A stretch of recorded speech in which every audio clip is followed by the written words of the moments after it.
¿Qué tal? En este video hablaremos un poco acerca del teorema de Morera.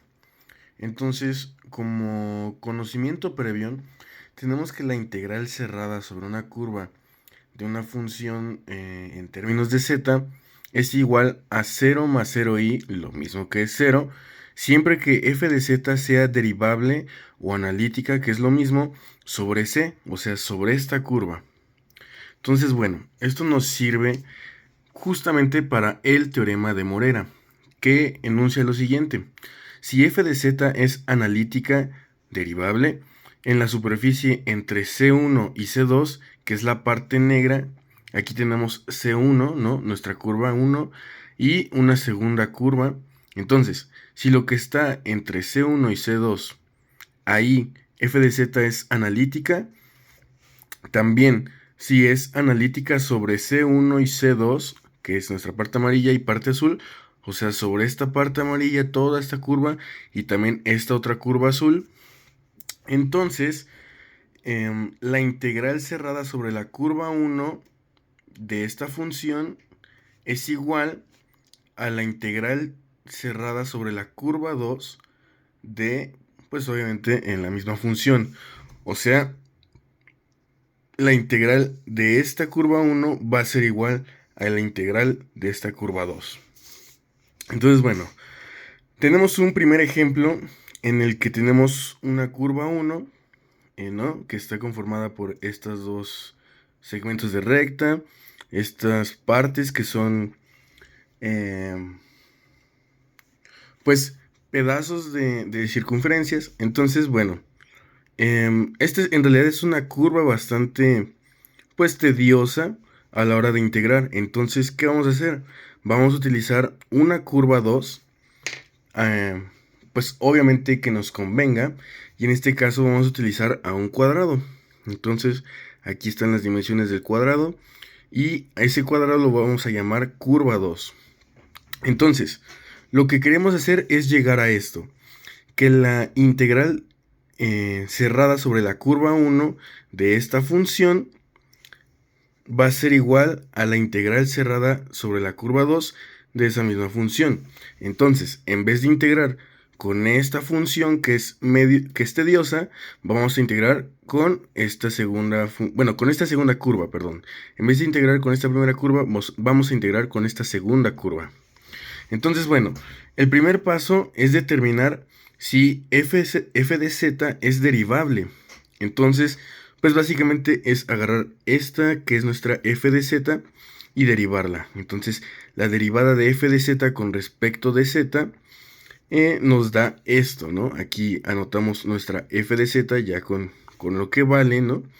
La derivamos y nos da este resultado, ¿no? Esta es la derivada, 2z más 3.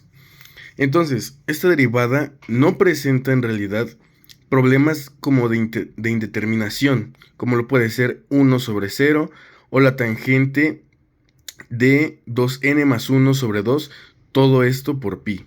Entonces, como no presenta problemas de indeterminación, es derivable en todos los complejos y por lo tanto es analítica en la parte negra, esta parte que está rayada, sobre C1, o sea, toda esta parte amarilla, nuestra primera curva, y también sobre nuestra curva 2, que es este cuadrado que dibujamos y que utilizamos para nuestra conveniencia. Entonces, como nuestra función que teníamos, esta f de z, es analítica tanto en la curva 1 como en la curva 2, como en la parte que está entre la curva 1 y la curva 2, que es la parte negra. Si la derivamos en cualquiera, o sea, sobre C1 o C2, o la parte que está entre ellos, la parte negra, vamos a obtener un resultado.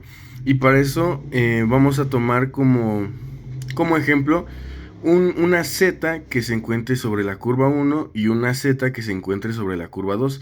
Entonces, para la curva 1 utilizamos esta z, 0 más 4i, que gráficamente se encuentra aquí. Esta es la z que vamos a ocupar. Y para C2 vamos a utilizar z igual a 0 menos 0.5i, que ese punto se encuentra en este. aquí va a estar nuestra segunda z para nuestra curva 2.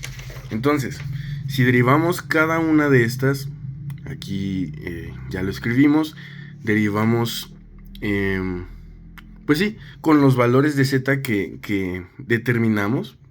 Entonces, obviamente vamos a derivar y vamos a utilizar esta parte de aquí. Entonces, aquí en lugar de escribir z, vamos a escribir pues las zetas que nosotros vamos a utilizar, vamos a derivar. Entonces sería 0 más 4i y 0 menos 0.5i, ¿no?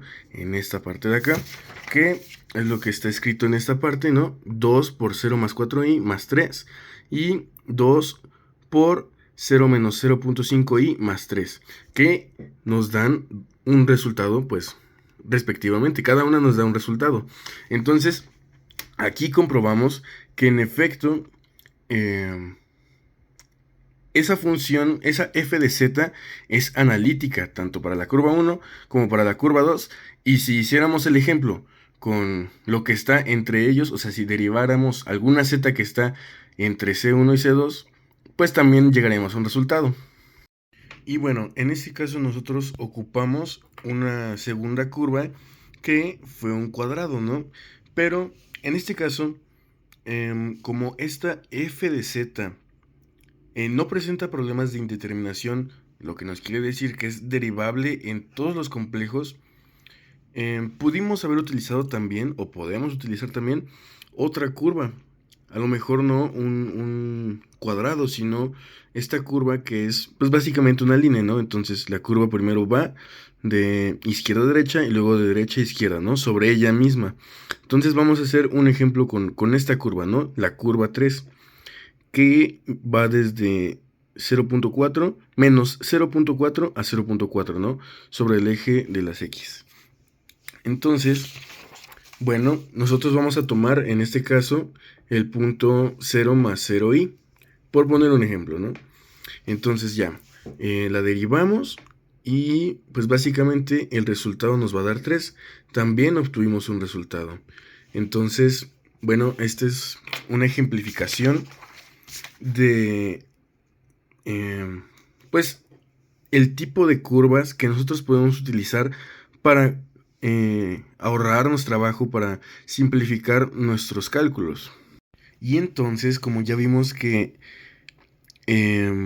bueno, tanto la curva 2 como la curva 3 nos ayudan a simplificar los cálculos que tendríamos que hacer con la curva 1, entonces llegamos también a esto, ¿no? Que la integral cerrada sobre la curva 1 de f de z es igual a la integral cerrada sobre la curva 2 de f de z, que es igual a la integral cerrada sobre la curva 3 de f de z.